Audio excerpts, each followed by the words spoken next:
આજનો દિવસ આપ સૌને માટે આનંદનો દિવસ છે। આજે ડોક્ટર શ્યામા પ્રસાદ મુખર્જીની જન્મ જયંતિનો અવસર છે। અમે લોકો રાજકારણમાં જે વિચાર સાથે જોડાયેલા છીએ, જે પક્ષ સાથે જોડાયેલા છીએ, જે પરંપરા સાથે જોડાયેલા છીએ, એની સંકલ્પના જેમણે કરી હતી, જેણેનો પાયો નાખ્યો હતો, એવા ડોક્ટર શ્યામા પ્રસાદ મુખર્જી એમની આજે જન્મ જયંતિ છે। આ દેશની એકતા અને અખંડિતતા માટે આઝાદ ભારતમાં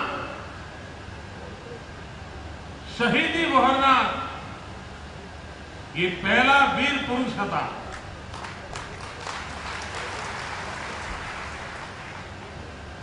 એક સમય હતો જ્યારે કાશ્મીર એનો જુદી રીતે કારોબાર કરતું હતું।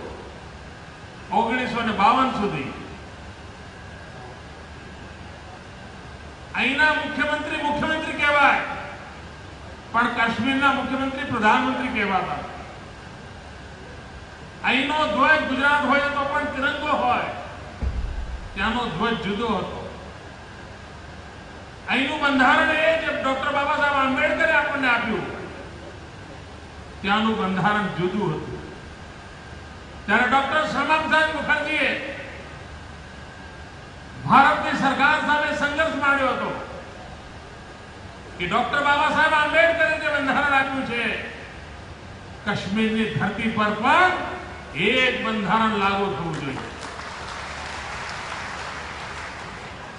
અને જો જમ્મુ કાશ્મીરની ધરતી પર બાબા સાહેબ આંબેડકરનું આવું અપમાન થતું હોય તો હિન્દુસ્તાન એને સાંખી નહીં શકે।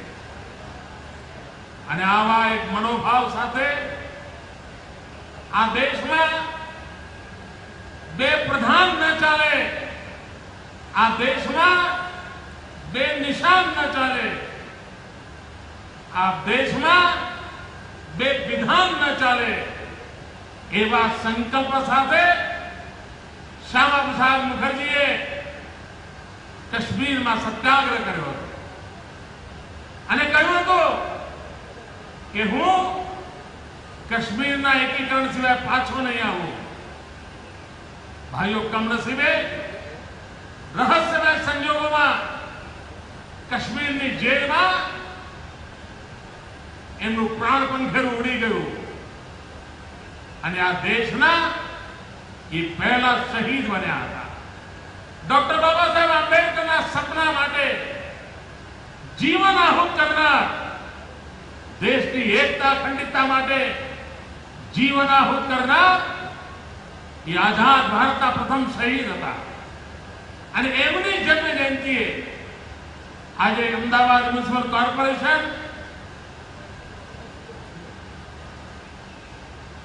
વાલ્મીકી સમાજના સમાજ ક્ષેત્રે કામ કરનાર સેવાવ્રતીઓને આજે આવાસનો લોકાર્પણનો કાર્યક્રમ કરી રહ્યું છે।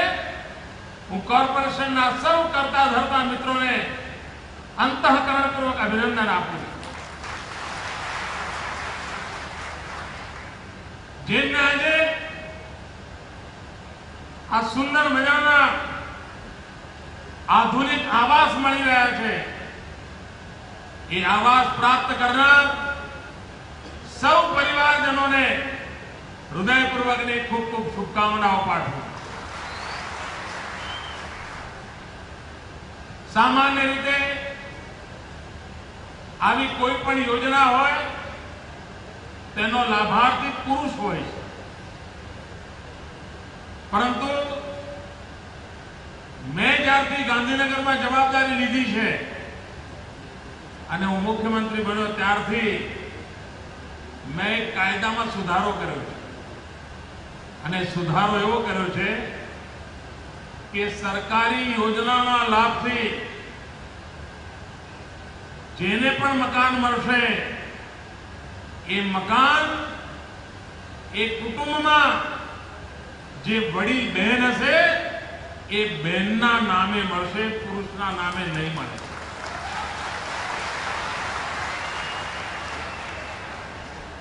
કારણ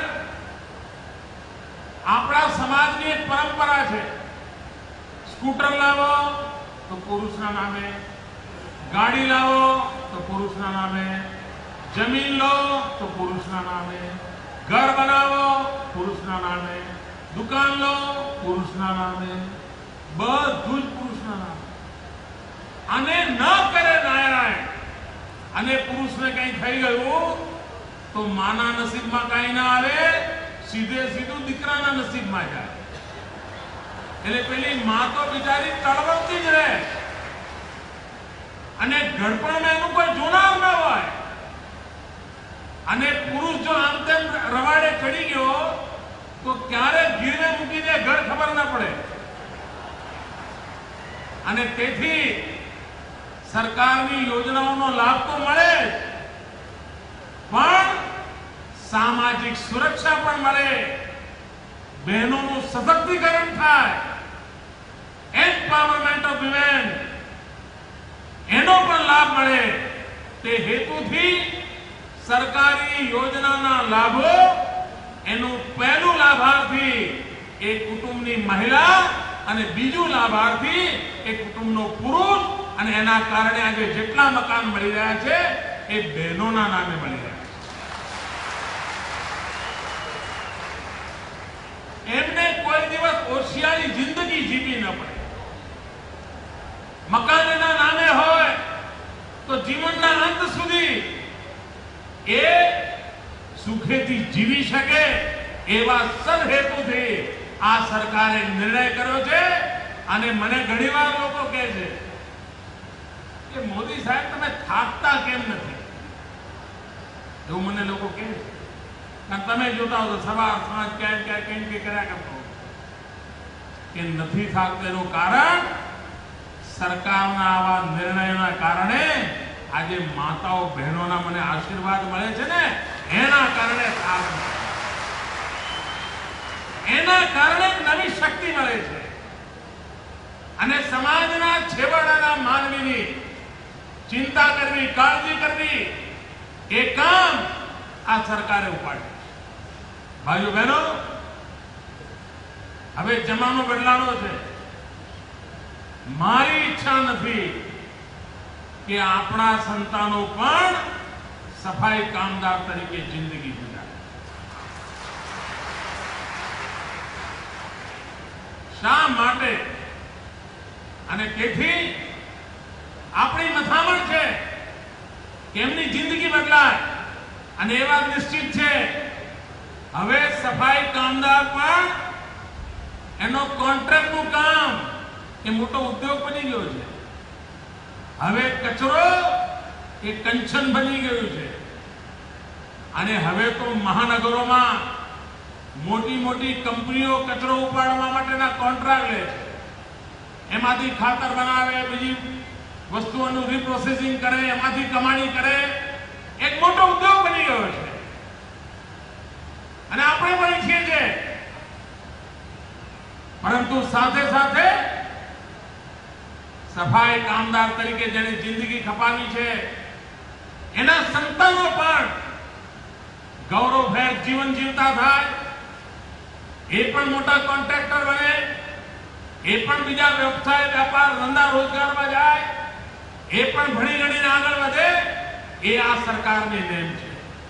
આપ વિચાર કરો, એકલા આપણા અમદાવાદ મ્યુનિસિપલ કોર્પોરેશનમાં ગઈકાલે જે સફાઈ કામદારનું કામ કરતા હતા એમાંથી લગભગ 59 જેટલા આપણા સાથીઓ આજે સેનેટરી ઇન્સ્પેક્ટર બનીને આ અમદાવાદ કોર્પોરેશનની સેવા. મિત્રો, વિદેશ જવાનું કામ, વાલ્મીકી સમાજમાંથી ભણવા માટે વિદેશ જવાનું કામ આખા હિન્દુસ્તાનમાંથી ગયા 2-3 વર્ષમાં સરકારની યોજનાથી કુલ 110 લોકો વિદેશ ભણવા ગયા વાલ્મીકી સમાજ આખા દેશમાંથી, અને એમાંથી 96 એકલા ગુજરાતમાં.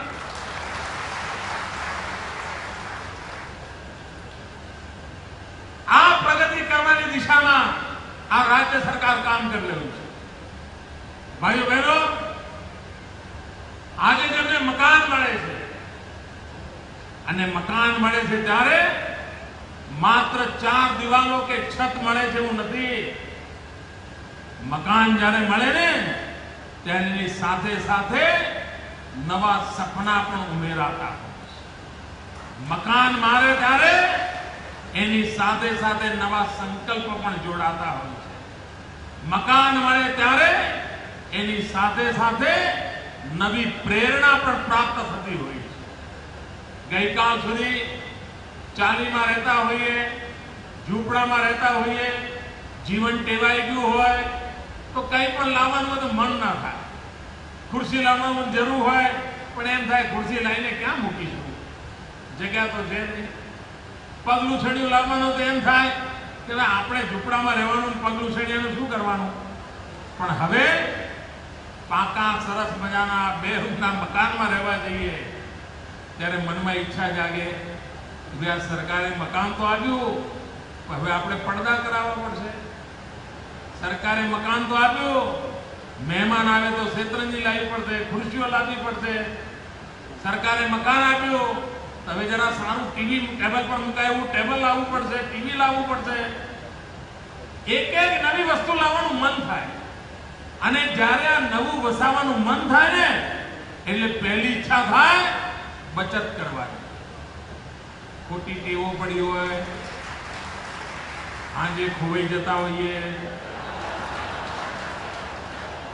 આવીને ઘેર કુટુંબના લોકો સાથે ઝઘડા કરતા હોઈએ, એ હવે બધું બંધ. હવે છોકરાએ કહે ના પપ્પા આ બધું તમે સાંજે વહેલા આવી જાઓ, હવે આપણે ઘરમાં સાયકલ લાવવાની છે, હવે આપણે ઘરમાં ફલાણું લાવવાનું છે. સ્વાભાવિક છે ભાઈઓ, જીવન બદલવાની ઈચ્છા જાગતી હોય છે, એક મોકો મળતો હોય છે, એ મોકાથી જિંદગી બદલાતી હોય છે. અને તેથી અહીં બેઠેલા સૌ પરિવારોને મારી વિનંતી છે કે ભાઈઓ બહેનો, આ માત્ર મકાન મળ્યું છે એવું નહીં, આ એક નવી જિંદગી જીવવાની શરૂઆત કરવાનો અવસર મળ્યો. આપે કદાચ દુઃખમાં દિવસ કાઢ્યા હશે, પણ આપણા સંતાનોને દુઃખમાં દિવસ ન કાઢવા પડે એના માટે આ તકનો લાભ લેવો જોઈએ. એમાંથી એક નવી જિંદગી જીવવાનો સંકલ્પ કરવો જોઈએ. ભૂતકાળમાં ચાલીમાં રહેતા હોઈશું, ઝૂંપડામાં રહેતા હોઈશું, બાળકને પરીક્ષા હોય તો અગવડ પડી હશે. હવે મકાન મળ્યું છે તો પહેલી પ્રાથમિકતા રહે કે સંતાનોને કોઈ પણ ભોગે ભણાવીશું. અને આપ જો બાળકોને ભણાવે ને તો એમના ભવિષ્યની જિંદગીની ગેરંટી હું આપું છું. આ ગુજરાત ધમધમી રહ્યું છે, વિકાસની નવી ઊંચાઈઓને પાર કરી રહ્યું છે. આપ આ અવસરને, મોકાને આત્મસાત કરો અને આપ પણ એક નવી જિંદગીની દિશામાં ડગ મારો, એ દિશામાં અમારો પ્રયાસ. ભાઈઓ બહેનો, સરકારે મકાન તો આપ્યા છે, પણ એ આખો વિસ્તાર આપણો, હવે મને ખબર છે આ મકાન મળ્યા છે એટલે આ વખતે તમે પહેલું કામ શું કરશો તો ગણેશ ચતુર્થીનો અવસર ઉજવશો બધા ભેગા થઈને કે ભાઈ અમારે જોરદાર ગણેશ ચતુર્થી કરવી. થશે જ, મનમાં થાય. પછી કરશો નવરાત્રી, દરેક પ્રસંગ સમૂહમાં ઉજવશો. પણ ધીરે ધીરે ધીરે કરતા શું થશે, પેલા ભાઈ આમ કર્યું, ટીકણા ભાઈ આમ કર્યું, એટલે ગણેશ ગણેશજીના ઠેકાણે, નવરાત્રી નવરાત્રીના ઠેકાણે. આવું ન થાય. પણ એક પરિવાર તરીકે બધા જ રહીએ સાથે, એક સંગઠિત શક્તિ તરીકે રહીએ અને બધા સાથે મળીને સંતાનોના ભવિષ્ય માટે સામૂહિક નિર્ણય કરતા રહીએ. આપ જોજો, સમૂહની એક બડી તાકાત છે. હું તો એમ કહીશ કે આ જે ફ્લેટ મળ્યા છે, આખા અમદાવાદમાં લીલોછમ કોઈ વિસ્તાર હોય ને તો આપણો બને એવું બતાવી દઈએ. મોંઘામાં મોંઘી સોસાયટીમાં જેટલા ઝાડ હોય ને એના કરતા આપણા ફ્લેટ પાસે વધુમાં વધુ ઝાડ કેમ ના ઉગાડીએ? આમ ઘરની બહાર નીકળીએ તો આખું લીલુંછમ વાતાવરણ કેમ ના હોય? એક એક કુટુંબ 10-10 ઝાડ કેમ ના વાવે? અને એમાં કોઈ ખર્ચો નથી પડતો ભાઈ. આ મકાનની જોડે ઝાડ આપવાની જવાબદારી મારી લો, પણ ઉછેરવું તો તમારે પડે ભાઈ. એને પાણી તમારે પાવું પડે ને કાળજી તમારે રાખવી પડે. અને આપ વિચાર કરો કે આપને જે ફ્લેટ મળ્યા છે ત્યાં ઘટાટો ઝાડી હોય તો ત્યાં કોઈ દી માંદગી પ્રવેશી શકે, કોઈ દી બીમારી આવી શકે. આપણે વૃક્ષ વાવીએ, આપણા બાળકો તંદુરસ્ત બને. આપ વિચાર કરો એક પંથ કેટલા બધા લાભ થાય.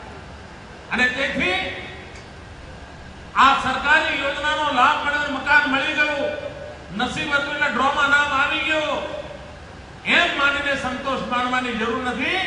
આપણો પ્રયત્ન રહેવો જોઈએ કે આપણે આ અવસરને જીવનના વિકાસ માટેનો અવસર કેવી રીતે બનાવીએ, જીવનમાં નવી પ્રગતિ પ્રાપ્ત કરવાનો અવસર કેવી રીતે બનાવીએ, એ સંકલ્પ કરીને આપણે આગળ વધીશું તો ભાઈઓ બહેનો લાભ થશે. હમણાં સરકારે અનેક નવી યોજનાઓ જાહેર કરી છે. હું ઈચ્છું આ યોજનાનો લાભ મારા વાલ્મીકી સમાજના દીકરા દીકરીઓ લે. આજે ભાઈઓ બહેનો, કોમ્પ્યુટર એ જીવનનો હિસ્સો બની ગયો છે. આપણે જે મોબાઈલ ફોન વાપરીએ છીએ એ પણ એક પ્રકારે નાનકડું કોમ્પ્યુટર જ છે. તો આપણને આ જગત જોડે તાલ મેળવવો હોય તો આપણા છોકરાઓ પાછળ નહીં રહી જવાય. આ સરકારે ઇલેક્ટ્રોનિક મેન પાવર, એમ પાવર એવી એક યોજના પરમ દિવસે શરૂ કરી છે. અને એમાં આપણા બાળકોને મફતમાં, કાના માતર વગર, એક પણ પૈસાના ખર્ચા વગર કોમ્પ્યુટર શીખવાડવાનું નક્કી કર્યું છે. એને એક પણ ફી ભરવાની નથી. માત્ર એ ઓછામાં ઓછું 5મું ધોરણ ભણેલો હોવો જોઈએ, વધારે નહીં. 5મું ધોરણ. અને એની ઉંમર જો 14 વર્ષ કરતા વધારે હશે એવા દરેક બાળકને, બહેનને, દીકરીઓને સરકાર સામે ચાલીને કોમ્પ્યુટરનું શિક્ષણ આપવા માંગે છે. અને શિક્ષણ લીધા પછી એને સર્ટિફિકેટ પણ મળશે. અને સર્ટિફિકેટ મળશે તો નાની મોટી કોઈ પણ મોટા મોલમાં કે ક્યાંય પણ એ નોકરી જોઈતી હશે એ કામમાં આવશે. મારી આપ સૌને વિનંતી છે કે આપ આનો લાભ લો. માતાઓ બહેનો, તમને પણ એમ હોય મારે કોમ્પ્યુટર શીખવું છે, ભલે 60 વર્ષની ઉંમર થઈ, આ મારી સરકાર શીખવાડવા તૈયાર છે. 5મું ધોરણ પાસ હોવા જોઈએ બસ. આખા દેશમાં કોઈ આવો વિચાર નહીં કર્યો હોય. હમણાં જયારે પરમ દિવસે યોજના શરૂઆત કરી તો એનું ઓનલાઈન રજીસ્ટ્રેશન હતું. અને જોતામાં 1,04,000 લોકોની અરજી આવી ગઈ. અને આનંદની વાત હતી કે એમાંથી લગભગ 35,000 બહેનોએ અરજી કરી. એનો અર્થ કે લોકોમાં જાગૃતિ કેટલી છે. સરકાર જે યોજના લાવે છે એ યોજનાનો લાભ લેવા માટે કેટલા મોટા પાયા પર લોકોનો ઉમંગ અને ઉત્સાહ છે એના દર્શન આમાંથી થાય છે. ભાઈઓ બહેનો, ગરીબના ઘર સુધી મારે વિકાસ પહોંચાડવો છે. ગુજરાતને વિકાસની નવી ઊંચાઈઓ પર લઈ જવું છે. હવે કોઈ ગુજરાતનું કુટુંબ ગરીબી સામે સબળવાને બદલે ગરીબી સામે જંગે ચડતું થાય એના માટેનું આયોજન લઈને આપણે આગળ વધી રહ્યા છીએ. આપણા બાપ દાદાએ આપણને વારસામાં ગરીબી આપી હશે, પણ આપણે આપણા સંતાનોને વારસામાં ગરીબી આપી નથી જવું એવા સંકલ્પ સાથે આ સરકાર આગળ વધી રહી છે. વિકાસની નવી નવી ઊંચાઈઓને પાર કરતા જઈ રહ્યા છે અને એનો લાભ આજે ગુજરાત ચારે તરફ જાઓ, ગુજરાતનું નામ આવતાની સાથે જ લોકો એમ કે ગુજરાત એટલે વિકાસ, વિકાસ એટલે ગુજરાત. ગુજરાતની ઓળખ જ થઈ ગઈ છે વિકાસ અને આજે ચારે તરફ દેખાય છે. આપણું કાંકરિયા કેવી દશા બદલાઈ ગયું નહીં? આપણું સાબરમતી નદી કેવી દશા હતી, બદલાણી કે નહીં? ભાઈઓ બહેનો, બધું જ બદલી શકાય છે, બધું જ બદલી શકાય છે. એ આપણે પુરવાર કર્યું છે અને મને આ ગુજરાતના કોટી કોટી જનોએ જે સાથ આપ્યો છે, સહકાર આપ્યો છે, એક ભરોસો આપ્યો છે, એક હિંમત આપી છે, એના કારણે એક નવી શક્તિ સાથે ગુજરાત આગળ વધી રહ્યું છે. ભાઈઓ બહેનો, સવાર સાંજ રોજ એક નવું જૂઠાણું મેદાનમાં ઉતારવામાં આવે છે, રોજ એક ગપગોળો ચલાવવામાં આવે છે. ભાઈઓ બહેનો, આ જૂઠાણાઓનો દસકો ગુજરાતે બરાબર જોયો છે. આ જૂઠાણા ફેલાવનારાઓને ન ગુજરાતના ગરીબની ચિંતા છે, ન ગુજરાતની આવતીકાલની ચિંતા છે. 45 વર્ષ સુધી આ લોકોને રાજ કરવાનો અવસર મળ્યો, પરંતુ આપણે ગરીબીમાંથી બહાર ના આવ્યા. આવા લોકો હવે જૂઠાણા ફેલાવીને પ્રજાને જ્યારે મૂર્ખ બનાવવા માટે નીકળ્યા હોય ત્યારે મક્કમતાપૂર્વક આ વિકાસના માર્ગને પકડી રાખીએ, વિકાસની દિશા આપણે છોડીએ નહીં અને જો વિકાસ થશે તો જ સૌનું કલ્યાણ થશે એવા મૂળ મંત્રને પકડીને આપણે ગુજરાતને નવી ઊંચાઈઓ પર લઈ જવું છે. ફરી એકવાર હું કોર્પોરેશનના મિત્રોને ખૂબ ઝડપથી આવાસ આપવાનું જે અભિયાન ઉપાડ્યું છે એના માટે અભિનંદન આપું છું અને આ માત્ર અમદાવાદમાં નહીં, ગુજરાતના બધા જ શહેરોમાં સફાઈ કામદારોને આવાસ આપવાની દિશામાં આ સરકારે વ્યાપક યોજના બનાવી છે. ચારે તરફ મકાનો બની રહ્યા છે, ચારે તરફ ગરીબમાં ગરીબ માણસની વ્યવસ્થા મળે એના માટેનું અભિયાન ઉપાડ્યું છે. ફરી એકવાર આપ સૌને ખૂબ ખૂબ શુભકામનાઓ.